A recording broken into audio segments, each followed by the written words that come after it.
എപ്പോഴാണ് ദുനിയാവ് തലയെ കയറിയാൽ മനുഷ്യൻ ഗാഫിലാവും എന്ന് ആണ് നമ്മൾ 2-3 ആഴ്ച സംസാരിച്ചത്. അതിൻ്റെ ബാക്കി വീണ്ടും പറയാം. പക്ഷെ എൻ്റെ ഇടയിലൊരു കാര്യം ഞാൻ നിങ്ങളോട് കേറ്റുകയാണ്, ഇടയിൽ കാര്യം ഉണർത്തി പറയുകയാണ്.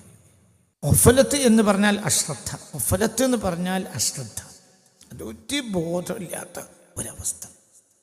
എന്നാൽ ബോധമുണ്ട്. അവനവൻ്റെ സ്വകാര്യ താല്പര്യങ്ങൾ, ക്ഷണികമായ താല്പര്യങ്ങൾ, അവയിൽ ഒരാൾക്ക് ശ്രദ്ധ ഉണ്ടാവുക. ഗാഫിൽ എന്ന് പറഞ്ഞാൽ അത് ഓരോ ദർജയിലാണ് ഗഫലത്തിനെ തീരുമാനിക്കുക. അതായത് ദുനിയാവ് സമ്പാദിക്കാൻ പോയ ഒരാൾക്ക് ദുനിയാവിൽ ശ്രദ്ധ അല്ലെങ്കിൽ അവനെ ഗാഫിലായി ദുനിയാവിൻ്റെ അതിൽ കാര്യം പരിഗണിക്കും. അതേസമയത്ത് അവൻ ആഖിറത്തിൽ ഗാഫിലാവൂല. മനസ്സിലായില്ല? ഗഫലത്ത് എന്ന് പറഞ്ഞാൽ ഒരു സ്റ്റേജിൽ, ഒരു കാറ്റഗറിയിൽ വരുന്നതാണ്. ദുനിയാവ് സമ്പാദിക്കുന്നവർക്ക് ഒരാൾ കൂട്ടത്തിൽ ഒരാൾ പോയി കച്ചവടത്തിന് കഫീലിൻ്റെ അടുത്ത് പണിക്കുപോയി.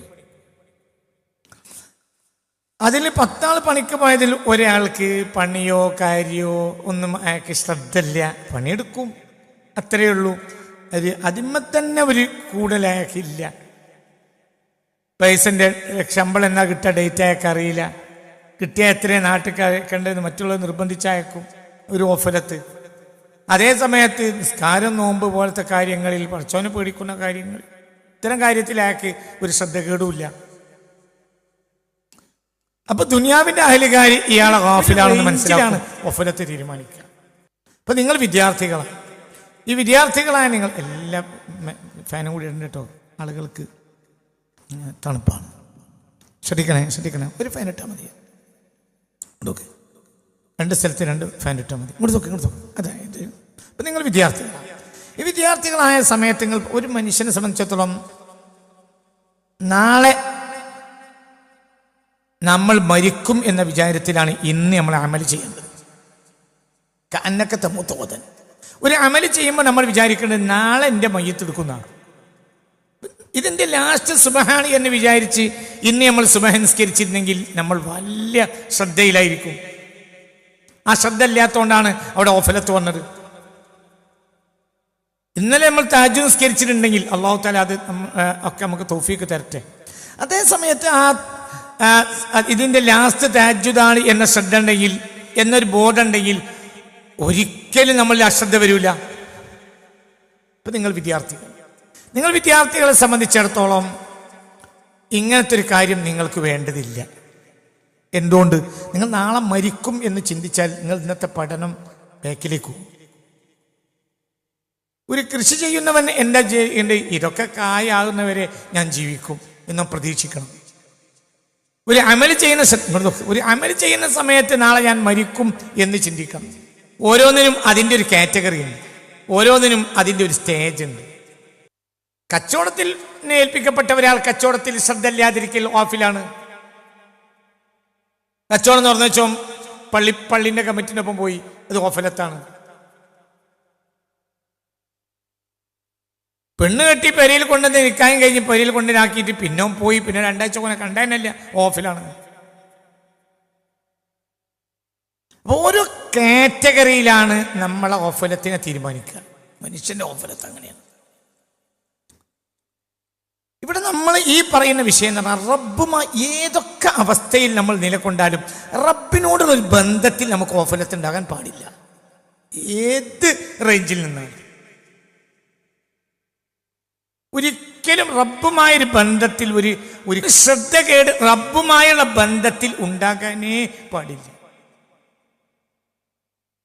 എന്നാൽ തന്നെ തുറന്നു കിട്ടും. ഈ അടുത്ത ദിവസം ഫത്ഹിനെ കുറിച്ച് സംസാരിച്ചപ്പോൾ ഒരാൾ ചോദിച്ചു, സദസ്സിലാണെന്ന് എനിക്കറിയില്ല, എന്താണ് ഈ ഫത്ഹ് എന്നാൽ അള്ളാഹു തുറന്നു കൊടുക്കുക, മറ്റൊരാൾക്ക് തുറക്കാത്തത് തുറക്കുക. അതെന്തുകൊണ്ട്? നീയും റബ്ബും തമ്മിലുള്ള ബന്ധം കണ്ട് ഉഷാറായാൽ റബ്ബ് നിനക്ക് തുറന്നു തരും. ഇപ്പൊ നിങ്ങൾ നെഹവ് പഠിക്കുന്നു. നെഹവ് എന്ന് പറഞ്ഞാൽ ഒരു കീറമുട്ടിയാണ്. അതേസമയത്ത് നമ്മൾ അതുമല്ല അങ്ങോട്ട് കൂടി. എൻ്റെ കുട്ടിക്കാലത്ത് ഞാൻ പഠിക്കാൻ പോയിരുന്ന കാലത്ത് തഖ്വീഉൽ ലിസാനും മറ്റൊക്കെ പഠിച്ചിരുന്ന കാലത്ത് ഒരു കീറാമുട്ടിയായിരുന്നു. എനിക്ക് നെഹവ് എന്ന് പറഞ്ഞാൽ തലകട കയറില്ല. പിന്നെ അൽഹംദുലില്ലാ റബ്ബിൻ്റെ സഹായത്താൽ പിന്നെ ഞാൻ അൽഫ്യ ഊതിയപ്പോൾ അതിൻ്റെ ബെയ്ത്തും രസവും അത് വല്ലാതെ ഉള്ളിലേക്ക് കയറി. അപ്പോൾ പിന്നെ എന്തായിന്നറിയോ, അത് ഭയങ്കര ലദ്ദത്തായി. പിന്നെ എൻ്റെ ക്ലാസ്സിലെ എൻ്റെ കൂടെ പഠിക്കുന്ന ആളുകൾക്കെല്ലാം നഹ്വ് പഠിപ്പിക്കുന്നത് എപ്പോഴേക്കൽ ഉസ്താദ് എന്നെ ഏൽപ്പിച്ചു. അപ്പോൾ ഒരു കാലത്ത് നമുക്കത് ഓഫലത്താണ്, നമുക്കത് തലേ കയറൂല. പക്ഷെ അതുമായുള്ള ബന്ധത്തെ നമ്മൾ കൂട്ടിയപ്പോൾ അത് നമ്മുടെ വല്ലാത്തൊരു ശ്രദ്ധയായി. നിങ്ങൾക്ക് പറഞ്ഞത് മനസ്സിലായില്ലേ? വളരെ ചിന്തിക്കണം. അതായത് ഒരു കാര്യവുമായുള്ള നമ്മുടെ ബന്ധമാണ് അതിലേക്ക് നമുക്ക് തുറന്നു കിട്ടാനുള്ള കാരണമാവുക. ഇപ്പം നമ്മൾ സാധാരണ ദുആ ചെയ്യും പോലെ ദുആ ചെയ്യാൻ നോക്കുക, അത് അവർ തീരെ ശ്രദ്ധിക്കുന്നില്ല എങ്കിൽ നമ്മൾ ചിലപ്പോൾ അടിയിലേക്ക് പോകും. എങ്ങനെ അടി പോവാം? അവനെ പോലത്തെ ഒരു അടിമയിൽ നിന്ന് അള്ളാഹു സുബ്ഹാനഹു വ തആല അത് ഇഷ്ടപ്പെടൂല. അവൻ അള്ളാഹുമായി ബന്ധം കൂട്ടാൻ വേണ്ടി ഇറങ്ങിയതാ. അള്ളാഹു തആല തൗഫീഖ് തരട്ടെ. അപ്പം നമ്മൾ എന്ത് ചെയ്യുക? ഏത് കാര്യം ഉണർച്ചയിൽ ചെയ്യുക, ഒരു കാര്യം ഉണർച്ചയിൽ ചെയ്യുക. എന്നൊക്കെ പറഞ്ഞത് മനസ്സിലായില്ലേ? ഒരു കാര്യം ഉണർച്ചയിൽ ചെയ്യുക. അതായത് ഔ അൽഖ സമഅ വഹുവ ഷഹീദ് എന്നൊരായത്തുണ്ട്. എവിടെയാണ് ആയത്ത്? ഔ അൽഖ സമഅ വഹുവ ഷഹീദ്, ഔ അൽഖ സമഅ വഹുവ ഷഹീദ്. എവിടെയാണ് ആയത്ത്? ഖാഫ് കൊണ്ടുവരും.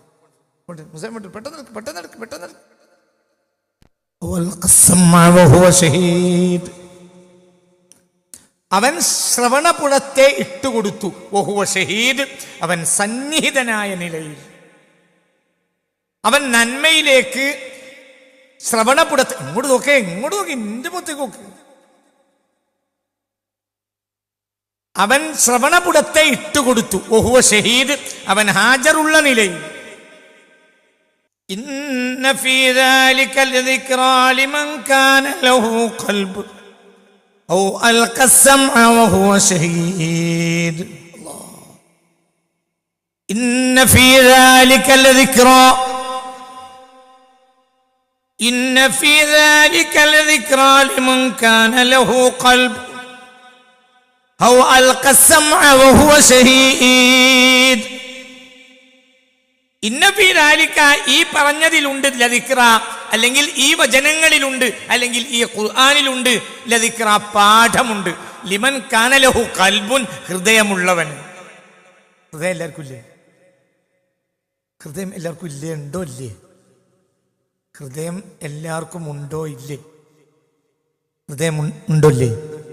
ഉണ്ട് ഇല്ല, ഉണ്ട് ഇല്ല, ഉണ്ട് ഇല്ല, ഉണ്ട് ഇല്ല, ഉണ്ട് ഇല്ല, ഉണ്ട് ഇല്ല. ഇപ്പൊ ഞാനിപ്പോ ഇവിടെ ഒരു ചീരണി കൊടുക്കുകയാണെങ്കിൽ, അല്ലെങ്കിൽ ഒരാളവിടെ ചീരണി തരികയാണ്, നല്ല അലുവയും തേങ്ങാപ്പൂളും ഇത് കഴിഞ്ഞിട്ട് കൊടുക്കുകയാണ് എങ്കിൽ, ഷുഗർ ഉള്ളതും കൈയാട്ടുന്നതും ഷുഗർ ഇല്ലാത്തതും കൈയാട്ടുന്നതും തമ്മിൽ വ്യത്യാസം ഉണ്ടാവും.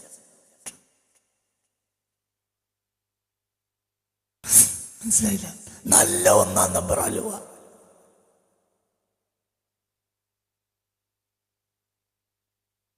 മനസ്സിലാവുണ്ട് പറഞ്ഞു. ഞാൻ ഇന്ന് വീട്ടിൽ നിന്ന് ഇറങ്ങുന്ന നേരത്തും വീട്ടിലുള്ളവർ പറഞ്ഞു, നല്ല പുതിയ അലുവ ഉണ്ട്, ഒരു കഷ്ണം നിങ്ങൾക്ക് എടുക്കട്ടെ? വേണ്ട. എന്താ വേണ്ട പറഞ്ഞത്? നമുക്ക് എന്തുണ്ട്? ഷുഗറുണ്ട്. ഇല്ലെങ്കിൽ ഈ ദുനിയാവിൽ ഏറ്റവും ഇഷ്ടപ്പെട്ട സാധനമാണ് എന്ത്? അപ്പൊ ഇത് രണ്ടാൾ നല്ല 1-ാം നമ്പർ അലുവ അതിങ്ങനെ വിതരണം ചെയ്യുന്ന സന്ദർഭത്തിൽ രണ്ടാളുടെ കൈ കാണിക്കലിനും രണ്ടവസ്ഥ ഉണ്ട്. ഒന്ന്, ഒരാൾ കൈ കാണിക്കുക എന്ന് പറഞ്ഞാൽ അത് അവന് ഷുഗറില്ല, അലുവ തിന്നാൻ വല്ലാത്ത കൊടിയുണ്ട്, അവൻ എന്ത് ചെയ്യും? കൈ കാണിക്കും. ഒരാളെ പുറത്തിന്റെ ഉള്ളിലൂടെ അവന്റെ കൈ അങ്ങോട്ട് കാണിക്കും. ഒരാൾ മനസ്സിലാവേണ്ട പറഞ്ഞത്, UN-ന്റെ ഭക്ഷണ വിതരണ ക്യാമ്പുകളിൽ കുട്ടികൾ തിരക്കുന്ന ഒരു ഫോട്ടോ മിനിഞ്ഞാന്ന് ഞാൻ കണ്ടു. യമനിലെ മക്കൾ, അറബ് രാജ്യങ്ങളടക്കമുള്ളവരുടെ ഉപരോധത്താൽ ലക്ഷക്കണക്കായ കുട്ടികളും വലിയവരും ഈ കഴിഞ്ഞ 5 കൊല്ലത്തിനുള്ളിൽ യമനിൽ മരിച്ചിട്ടുണ്ട്, പട്ടിണി കിടന്നു. അപ്പൊ അവര് UN-ന്റെ ഒരു ഭക്ഷണ വണ്ടി വന്നാൽ അവർ കാണിക്കുന്നതിനൊരു വെപ്രാളുണ്ട്. അപ്പോൾ അവർക്ക് കൈയുണ്ട്, കൈയുള്ളത് പോലെയാണ്. വേറൊരുത്തൻ കിട്ടിയെങ്കിൽ ആയിക്കോട്ടെ, അവന് കൈ ഇല്ലാത്തത് പോലെയാ. അവന്റെ കൈയാണ് പൊങ്ങൂല. എന്തുകൊണ്ട്? അവന് ഭക്ഷണത്തിന് ആവശ്യമില്ല, തിന്ന കൂറ്റ കുറ്റി വരികയാണ്. നിങ്ങൾക്ക് പറഞ്ഞിട്ട് മനസ്സിലായില്ലേ? ഇതിമൽ വെച്ച് നിങ്ങൾ ചിന്തിക്ക്. ഷുഗർ ഇല്ലാത്ത ഒരാളെ സംബന്ധിച്ചിടത്തോളം അലുവക്ക് വലിയ കൊടിയാണ്. അവന് കൈ കാട്ടാന്ന് പറഞ്ഞാൽ ഒരുത്തന്റെ കൈ മുന്നിലേക്ക് വെക്കാൻ കഴിഞ്ഞിട്ടില്ലെങ്കിൽ വേറെ തന്റെ കറ്റത്തിന്റെ ഇടയിൽ കൂടെ കൈയിട്ടെങ്കിലും എന്ത് ചെയ്യും? വാങ്ങൂ. എന്തുകൊണ്ട്? അവന് വലിയ കൊടിയാണ്. മറ്റവനോ തിരക്കാണെങ്കിൽ മാറിക്കും. എന്തു പറയും ചെയ്യും? അല്ല, തിരക്കണവരൊക്കെ തിരക്കിക്കോട്ടെ. എന്തുകൊണ്ട്? എന്താ വാങ്ങാത്ത? തിരക്കണോ തിരക്കൊക്കെ ഒന്ന് കഴിയട്ടെ എന്ന് വിചാരിച്ചു. തിരക്ക് കഴിയട്ടെയുള്ള പ്രശ്നം. നിനക്കെന്താ പ്രശ്നം? പറയടോ, നിനക്ക് ഷുഗറാണ്. അതത്രയേ ഉള്ളൂ എന്താ വ്യത്യാസം. അപ്പൊ ഒരു മനുഷ്യന് ലിമൻ കാന ലഹു ഖൽബുൻ, അവന് ഹൃദയമുണ്ട് എന്ന് പറഞ്ഞാൽ എന്താ? ആ ഹൃദയത്തിന് അവൻ പൊക്കും. ഈ അവയവത്തിന് ഇങ്ങനെയുള്ളൊരു പൊസിഷനുണ്ട്, ഇങ്ങനെയുണ്ട്. ഹബീബായ നബി സല്ലല്ലാഹു അലൈഹി വസല്ലം തങ്ങൾ ഇപ്പൊ കൈ പൊക്കുക, ദുആ ചെയ്യുക. ദുആ ചെയ്യുന്ന ചില ആളുകൾ ഇങ്ങനെ വെക്കൂലേ? വെക്കൂല്ലേ? എന്തുകൊണ്ട്? ദുആനെ പറ്റി ഗഫലത്താണോ? എന്തുകൊണ്ട് എന്നറിയില്ലേ? ഔറത്തല്ലേ? ഔറത്തിൽ എങ്ങനെ ദുആ ചെയ്യുമ്പോ കൈ വെക്കണേ? എന്നാ പിന്നെ ദുആ ഇറക്കാതിരുന്നോ? ഒന്ന് എണീറ്റ് പോയിക്കൂടെ? നിന്റെ ഔറത്തല്ലേ അത്? ഇങ്ങനെ വെക്കുക. എന്റെ ഔറത്തിലൂടെ ചങ്ങാതി അത്. ഔറത്തിൽ കൈ വെക്കണ ഏത് ഇബാദത്താണുള്ളത്? അത്തഹിയ്യാത്തിൽ പോലും ഔറത്തിലല്ല കൈ വെക്കണേ. എവിടെയാ? പറയടു. എന്താ നോക്കിയിരിക്കണേ? പറ, എവിടെ കൈ വെക്കണേ? കാൽമുട്ടിലല്ലേ? അതേ സമയത്ത് പിന്നെ ക്യാൻസർ ആണ് എന്ന് RCC എന്ന് പറഞ്ഞാലോ ഇങ്ങനെ കൈ വെക്കൂ? അത് ഉറപ്പിച്ചു, അത് ക്യാൻസർ തന്നെയെന്ന് പറഞ്ഞു. ഇനിയിപ്പോ നിങ്ങളോട് പറയാതിരിക്കണ്ട, ക്യാൻസർ തന്നെയാറും. ആ അടുത്ത വക്തിൽ അവൻ എന്ത് ചെയ്തു? നേരെ പള്ളി കയറി. അപ്പൊ അവിടെ ദ്വാരക്കനുണ്ട്. എന്നാലോ ദ്വാരക്കണം മൂലർക്ക് ക്ലാസ് ഇല്ലെങ്കിലും ഇവനുണ്ടാവും. ഇവന്റെ കയ്യപ്പോ ഔറത്തിൽ പോവോ? എവിടെ പോവാ? എന്താ നോക്കിയിരിക്കണേ? രാവിലെ എന്തിനു വന്ന ലിമൻ കാൻ? എന്താണിത് ചിന്തിക്കാത്ത? ഏതാ സൂറത്ത്? കാഫ്. എത്രാമത്തായിട്ട്? നമ്പറൊക്കെ മുർഷിദേ, എത്രാമത്തായിട്ട്? ഇന്ന ഫീ ദാലിക ലദിക്റാ. ഈ പരിശുദ്ധ ഖുർആന്റെ വിഷയങ്ങളിൽ പാഠമുണ്ട്. ആർക്ക്? ലിമൻ കാന ലഹു ഖൽബുൻ, ഹൃദയമുള്ളവന്. ഹൃദയം എല്ലാവർക്കും ഇല്ലേ? ഇല്ല. ഇല്ലേ? ഉണ്ട്. ഉണ്ടോ?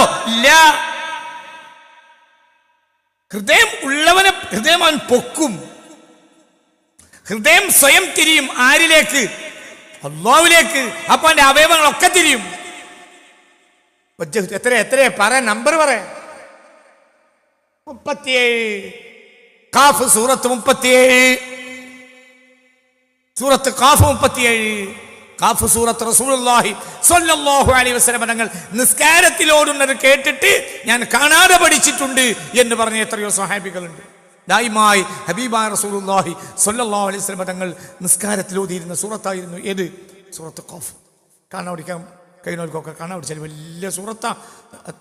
എത്ര ആയത്താ മൊത്തം? 39 40 അത്തരത്തിലുള്ള 40 ഹബീബായ റസൂലുള്ളാഹി സ്വല്ലല്ലാഹു അലൈഹി വസല്ലം തങ്ങൾ അത് ഓടുന്നത് കേട്ട് മനപ്പാടാക്കിയ ആളുകളുണ്ട്. അപ്പൊ വളരെ പ്രധാനപ്പെട്ട അതിൽപ്പെട്ടതായ 37ാമത്തെ ആയത്ത ഇന്ന ഫീ ദാലിക ലദിക്റാ. ഈ പറഞ്ഞതിൽ പാഠമുണ്ട്. ആർക്കുണ്ട്? ലിമൻ, ഒരാൾക്ക്. കാനലഹു, അവനുണ്ട്. അവന് മാത്രം പാഠമുണ്ട്. ലിമൻ കാനലഹു ഖൽബുൻ എന്ന് പറയുന്നതും ലിമൻ കാന ഖൽബുൻ ലഹു എന്ന് പറയുന്നത് വ്യത്യാസമല്ലേ? ഒന്ന് തഖ്സീസല്ലേ? ഹസറിനെ ഫായിദപ്പിക്കൂലേ? തഖ്ദീറാക്കേണ്ടതിനെ പറയും. ഗ്രാമർ അങ്ങനെയല്ലേ? തഖ്ദീറാക്കേണ്ടതിനെ തഖ്ദീമാക്കിയാൽ കാനയുടെ ഇസ്മേദ കൽബ് ഖബറേദ ലഹു. ഇവിടെ ലഹുവിനെ മുണ്ടിച്ചു. എന്തിനേക്കാൾ? കൽബിനേക്കാൾ. അപ്പോൾ അർത്ഥം മാറി. എന്തായി? ഇന്ന ഫീ ദാലിക, ഇതിൽ പാഠമുണ്ട്. ലിമൻ, ഒരാൾക്ക്. കാന ലഹു, അവനുണ്ട്.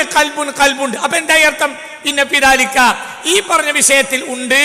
ഈ ഖുർആന്റെ അധ്യാപനങ്ങളിൽ ഉണ്ട്. ലദിക്റ, പാഠമുണ്ട്. ലിമൻ, ഒരാൾക്ക് മാത്രം കാനലഹു ഖൽബുൻ, അവന് ഹൃദയമുണ്ട്. അപ്പോൾ ഇതിൽ പാഠമുണ്ട്. ആർക്ക് മാത്രം? തഖീറാക്കേണ്ടതിനെ ഖബറിനെ പിന്തിച്ചല്ലേ വരണ്ട്. ഇസ്മിനെ മുന്തിച്ചും ഖബറിനെ പിന്തിച്ചും വരണ്ട അടുത്ത് പറ. ഇസ്മിനെ പിന്തിച്ചും ഖബറിനെ മുന്തിച്ചുമായാൽ അവിടെ തഖ്സീസിനെ വായിപ്പിക്കൂലേ? പറഞ്ഞിട്ട് മനസ്സിലായില്ലേ കുട്ടികളെ? അങ്ങനെയല്ലേ ഗ്രാമർ? അപ്പൊ എന്റെ അർത്ഥം വെക്കേണ്ടത് ഇന്ന ഫീ ദാലിക, ഈ പറഞ്ഞതിൽ ഉണ്ട് ലദിക്റ, പാഠമുണ്ട്. ആർക്ക് മാത്രം? ലിമൻ, ഒരാൾക്ക് മാത്രം. കാനലഹു, അവനുണ്ട്. എന്ത്? ആ ഹൃദയമുള്ളവർക്ക് മാത്രമേ ഇതിൽ പാടുള്ളൂ. എന്നാ എല്ലാവർക്കും ഹൃദയമല്ലേ? ഉണ്ട്. പക്ഷെ ആ ഹൃദയത്തെ പൊക്കാൻ അവൻ തയ്യാറില്ല. എപ്പോഴാ മുഖം പൊങ്ങുക? ഹൃദയം പൊങ്ങിയാല്. എപ്പോഴാ കൈ പൊങ്ങുക? പറ, എപ്പോഴാ കൈ പൊങ്ങുക?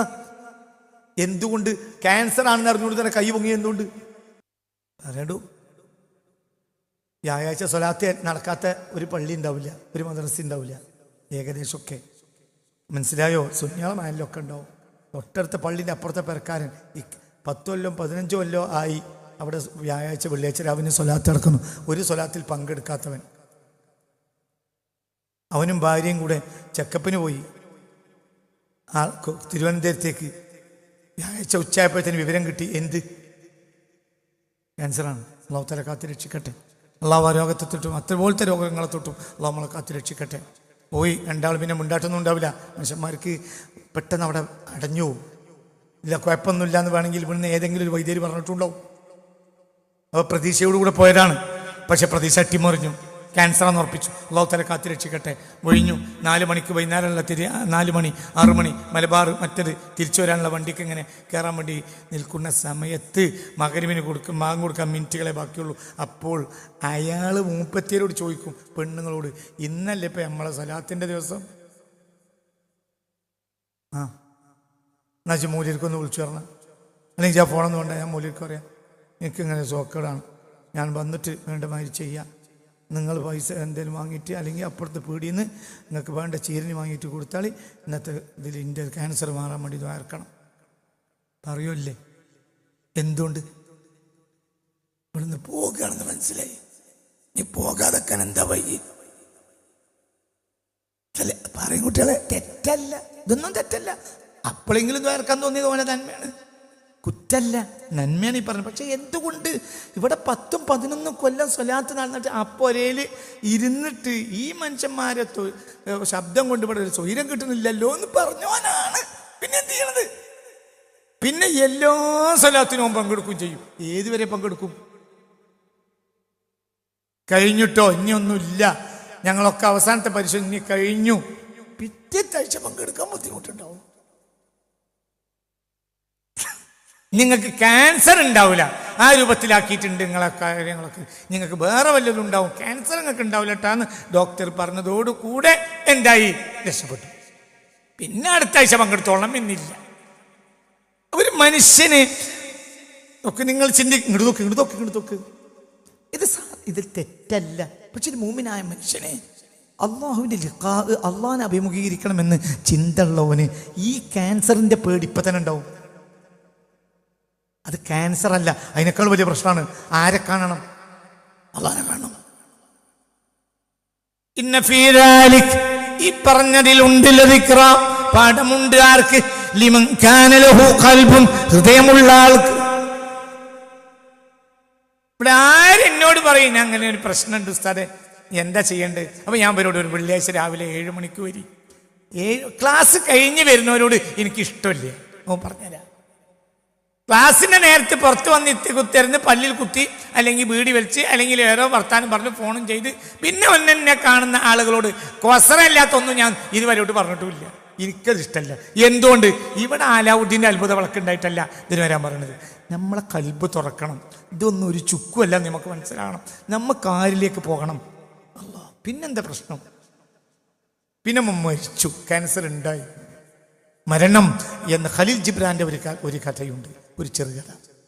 അറബ് ലോകം 20-ാം നൂറ്റാണ്ടിൽ അറബ് ലോകം കണ്ട ഏറ്റവും പ്രശസ്തനായ നോവലിസ്റ്റാണ് ഖലീൽ ജിബ്രാൻ. ഖലീൽ ജിബ്രാൻ്റെ ഒരു കഥയുണ്ട്, ചെറുകഥയുണ്ട്, അതിമനോഹരമായ ചെറുകഥ. അയാൾ അറബി ക്രിസ്ത്യാനിയാണ്, നല്ല കഥാകാരനാണ്, പ്രഗത്ഭ കഥാകാരൻ.